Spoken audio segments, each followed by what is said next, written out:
Hi guys, Dave in Texas here, and I've got another request about the internal parts of the 335, 355s.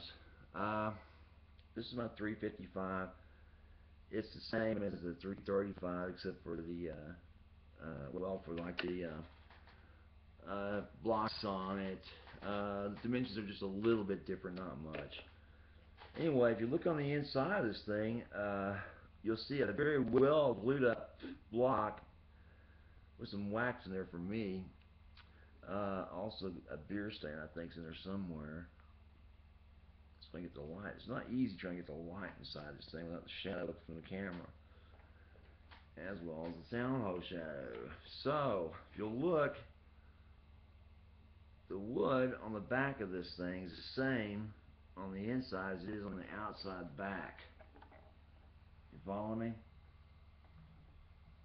Same, same grain, same everything, right? I'm gonna get a good grain look at this thing. Well, you really can't. But same kind of grain all the way through the body, top and bottom.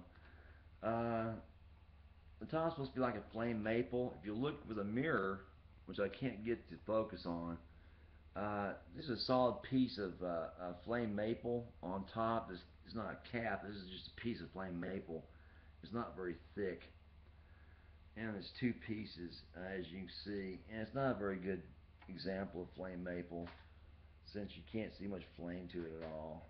It's like not iridescent like a good piece would be.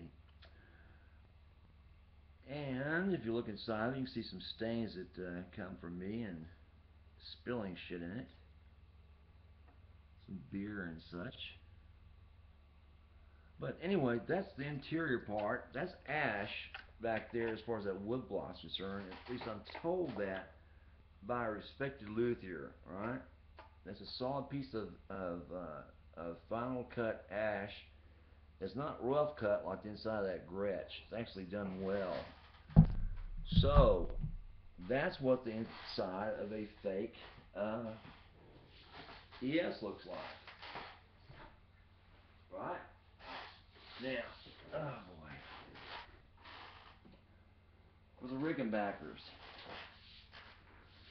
same thing about for them as for the others. Alright? Take a look at this. You can see that the back of this guitar is the same as the back like this, same material. Alright. Same as the front, it's kind of a maple. And it's not a veneer. Actually, there's a big chip in it that got knocked out that I had to put back in, and it's deep. So this is a solid piece of wood, top and bottom, that they've cut and carved and monkeyed with. And the interior part of this guitar is ash as well.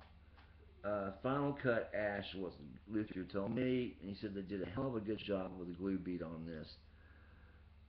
Top and bottom, once he took the pups out, he said, yes, that's a very well done guitar for a fake. So he was impressed, so why wouldn't I be impressed? Now, I've never showed him the Gretch because he's since retired. But I'm sure if he saw that, he wouldn't be surprised either because it is just a total piece of shit. And exactly why I didn't buy the thing, and it was sent to me out of a dirty trick they pulled on me. Anyway, uh, not very well made. Whereas these semi-hollows are much better made than the hollow bodies. Now, again, these semi-hollows and hollow bodies, they depend upon the tonal woods that they're made out of. So those woods do make a difference when it comes to the sound and quality and the voice of this guitar.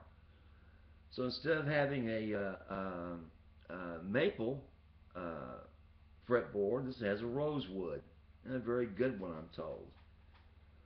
But it has a different tone to it because it is rosewood rather than maple. Also, the body is different because it's made somewhat differently than a real Rickenbacker. Then I think made out of almost one solid piece of wood and just carved out. Whereas this is a four-piece guitar. And this is not a solid through the body neck by any means. It is a block that stops there and starts again when it contacts the neck. Alrighty. And yes, it does have a truss rod that runs all the way through it. I had to adjust this neck before. Carving, it does have some carving to it. As you can see, it's been shaped. It's a decent guitar for 300 bucks. What else can I say about this? It sounds like a Rickenbacker with high gains on it, which is the best it can get because it is made differently than a real Rickenbacker's made.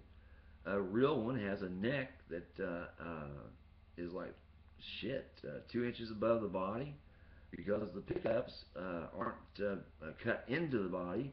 They're mounted on the surface of the body with 6 cylindrical holes drilled underneath for the pup rods to stick through to pick up some resonance from the body. And again, that's why you can't get a good fake semi-hollow or hollow body guitar from China. They have to be made the same. They have to be made of the same woods, and for some reason they're just not going to go that much trouble. It's just too much effort. And if you look at these things that I've got here, the cost, say for trade tang, for like something that's simple like a Taylor, fully acoustic, no electronics, is like $900 for a fake Taylor. And you ask yourself, well, why would it be so much more than one of these solid Les Pauls for 350 bucks? Well, because of all the workmanship that goes into it. There's much, much more than there is that goes into these things. It's just a solid piece of wood, right? And I don't know. The Taylors may be made. The Taylors may be made of better wood than these others are. As you can see, this is that Gretch. That's a total nightmare guitar. Total piece of shit. And it sounds like one too. I mean, it sounds like a great big hollow box. It's just hard to explain without you listening to it. And if you'll sit down beside a real Gretch, an American made from the Heritage, compared to this one, they're night and day. The warmth, the depth, the tones that they produce compared to this one, this sounds like a toy in comparison. And it is, pretty much. But yeah, if you just want to play a big hollow jazz box, there it is. And it sure is a big hollow jazz box. Anyway, Dave in Texas, any questions about these guitars before you buy one, give me a holler. I sure can save you some money, heartache, and trouble. Bye.